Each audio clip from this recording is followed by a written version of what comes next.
One welcome to our channel Elita's corner. কী অবস্থা সবার? আশা করি তোমরা সব অনেক বেশি ভালো আছো। সবাইকে জানাই ঈদ মোবারক। সো এখন হচ্ছে বাজে প্রায় 12টা কি 1টার মতো। সো আমরা হচ্ছে গিয়ে একদম গোসল করে রেডি হয়ে গিয়েছি, বাট কেউই নতুন জামা পরিনি। আর একটা মজার কথা বলি, সেটা হচ্ছে গিয়ে আমাদের এখানে কারেন্টই নেই, এর জন্য হচ্ছে আমরা আজকে কুরবানিটা দেইনি। এখন যদি কারেন্ট না আসে এই মাংসগুলো আমরা কোথায় রাখবো? সো চলো তোমাদের সাথে আমাদের গরুটাকে শেয়ার করি, দেখে আমাদের গরুটা কেমন হয়েছে। আসলে এই যে আমাদের গরু, এখন তোমাদেরকে দেখাবো। এই যে আমাদের গরু, তো এটাকে হচ্ছে একটু পরে আমরা কোরবানি করে দেবো। আমার অনেক কষ্ট লাগতেছে, বাট কিছু করার নাই, এখনও দিচ্ছি না কারণ কারেন্ট নাই। ফ্রিজে একদম মানে কালকে রাতের থেকে কোনো কারেন্ট, মানে কালকে সারাদিন কোনো কারেন্ট ছিল না, ইভেন আজকেও কোনো কারেন্ট নেই, এর জন্য এখন আমরা দেইনি। দেখি কি হয়, কারেন্ট না আসলে আমরা আজকে কুরবানি দিব না, কালকে দিব। সো আমি এখন চলে যাচ্ছি গাইজ। এখন আমি খাবো হচ্ছে গিয়ে জুস। আমরা ফার্স্ট দিন কোরবানি দেইনি, মানে ঈদের দিন হচ্ছে আমরা কোরবানি দেই নাই। ওই দিন হচ্ছে আমরা মেহেদির ছাগল জবাই করেছিলাম, কারণ মেহেদির আকিকা ছিল, তাই হচ্ছে এখানে আমরা ছাগল জবাই দিয়ে ঈদের দিনটা হচ্ছে গিয়ে আকিকাই দেই, দেন ঈদের পরের দিন আমরা কোরবানি দেই। আমার লাইফে ফার্স্ট এরকম হয়েছে যে আমরা ঈদের দিন কোরবানি না দিই, ঈদের পরের দিন কোরবানি দিচ্ছি। এখানে সব প্রসেসিং করা হচ্ছিল। The next day. গাইস এখন বাজে 8টা 3 আর আমি উঠছি একটু আগে। এর মধ্যেই মানে আমাদের কুরবানি শেষ। যাই হোক, এটা ব্যাপার না। এখন ভাইয়া তো আমার একদম চিল্লাইতেছে, হ্যাঁ তুমি এত ঘুমাও কেন?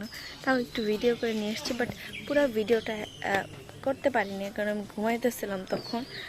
যাই হোক, এইখানে হচ্ছে কি আমাদের কোরবানির মাংস কাটাকাটি হচ্ছিল, আর আমি ঘুমের থেকে উঠতে উঠতে সব একদম শেষ হয়ে যায়। সবাই মিলে এখানে কাজ করছিল। তারপর হচ্ছে আমরা সকালে নাস্তা করে নিই গরুর মাংস দিয়ে চালের রুটি। গাইস দেখেন আমার ভাই গামলা বইরা তারপর খাইতেছে। আল্লাহ, এতগুলো মাংস দিয়া তুমি ভাত খাইতেছো? গামলা বই এটা খাইতেছে। এই কুরবানির ঈদের সময় কেউ ডিম দিয়ে রুটি খায়? সবাই তো গরুর মাংস দিয়ে রুটি খায়।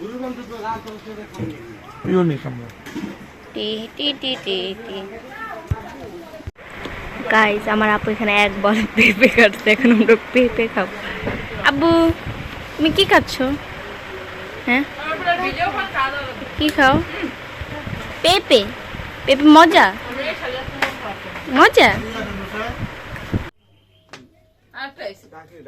আইতাছে গাইস, এই দেখো কত সুন্দর কদম ফুল, এটা দেখতে এত বেশি সুন্দর লাগছে। গাইস আমরা এখন যাচ্ছি হচ্ছে মাংস বিতরণ করতে। এর আগে আমরা একটু মাংস বিতরণ করেছি, এখন আমরা আবারও যাচ্ছি। এ হচ্ছে মাংস, এখন আমরা এগুলোকে দিব সবাইকে। আর কি ভাঙা চূড়া রাস্তা দিয়ে যাচ্ছি, কত সুন্দর সুন্দর মাংস। হ্যাঁ গাইস, এই যে মাংস নিয়ে যাচ্ছি আমরা এখন।